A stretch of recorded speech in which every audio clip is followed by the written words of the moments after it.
As fentanyl ravages communities, killing young and old alike across this nation, the White House is scrambling for solutions, dispatching the Secretary of State to Beijing. We've advanced our cooperation on fentanyl and other synthetic drugs, the number one killer of Americans between the ages of 18 and 45. The U.S. and China have set up a joint counter-narcotics working group to collaborate on policymaking and on law enforcement. More needs to be done. In my discussions, I underscored the importance of the PRC taking additional action, in particular by prosecuting those who were selling chemicals and equipment used to make fentanyl. Don't worry, he underscored. Under Biden, diplomatic discussions have resulted in very little progress in halting fentanyl's precursor chemicals from making their way to American shores. Figures from the CDC show synthetic opioids like fentanyl resulted in more than 70,000 overdose deaths in 2021. On a rolling basis, it's north of 100,000 based on some estimates. Joining us now, former DEA Special Operations Director Derek Maltz. Derek, thank you for being here. Your reaction to what you heard come out of Tony Blinken's mouth? Well, number one, he's a little bit behind. Right now, the legacy of Blinken and Biden and this administration is 300,000 dead Americans. You can see some of them behind me. The Chinese networks have formed such a strong partnership with the cartels. They're engaging in so many aspects of the drug crisis, and the government can't keep up. For 30 years, they've been providing precursor chemicals. There was $207 million seized in 2007 from a Chinese chemical broker.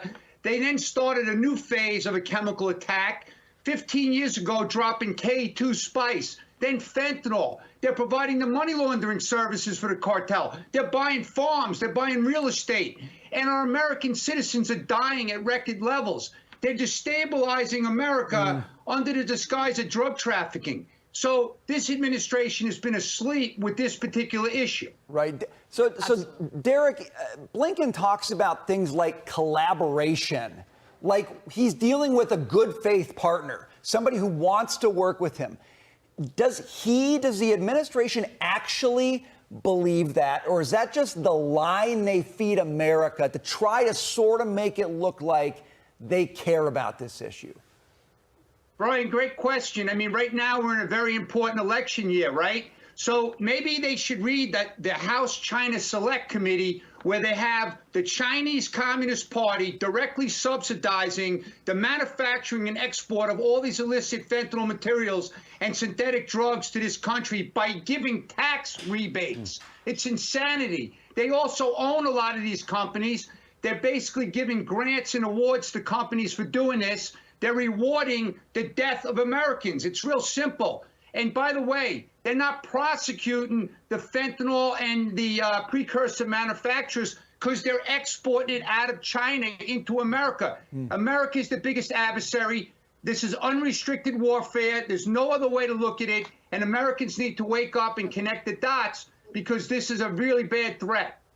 1.2, 1.3 million Americans killed in the COVID pandemic, unleashed on the U.S. and the world by China, and now a second pandemic because of fentanyl, and nothing changes until the border is closed.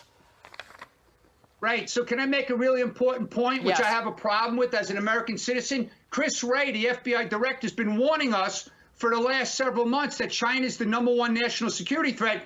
But does he talk to the president? Because they're letting in 4,000 Chinese nationals every single month now for this fiscal year. They're setting up super grow pot operations all over the country, 270 in the state of Maine alone. And our kids are smoking this stuff, and the THC is very high. So emergency room admissions are up. We have psychosis, heart attacks, strokes increasing, mental illnesses. So they're disconnected throughout this administration, and it really is sad.